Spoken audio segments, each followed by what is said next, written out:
আসসালামু আলাইকুম। প্রিয় দর্শক, আজ অনেক দিন পরে একটা ভিডিও নিয়ে আসলাম। তো কুমিল্লা লাকসামে আমাদের যে দুইটা আইপিএস আজকে চলে যাবে কামরুল ভাইয়ের। তো আসলে অনেক দিন পর ভিডিও দেওয়া হয় না।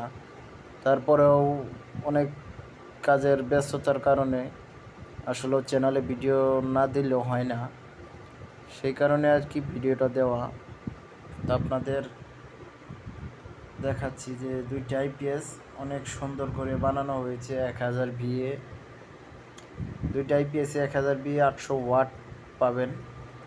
তো এছাড়া বলবো, যাদের পাইকারি আইপিএস প্রয়োজন অবশ্যই আমার স্ক্রিনে দেওয়া হোয়াটসঅ্যাপে নক দিয়ে রাখবেন। তো আমরা কিন্তু সম্পূর্ণ কোয়ালিটি এবং কিউসি পাস আইপিএস তৈরি করে থাকি এবং 100% কপার ট্রান্সফর্মার তামার তার দিয়ে তৈরি করা। তো যাদের আইপিএসগুলো লাগবে আমার স্ক্রিনে দেওয়া নাম্বারে হোয়াটসঅ্যাপে নক দিয়ে রাখবেন। তো সবাই ভালো থাকবেন, সুস্থ থাকবেন, আমার জন্য দোয়া করবেন। দোয়া করি সবাই ভালো থাকেন, সুস্থ থাকেন। আসসালাম।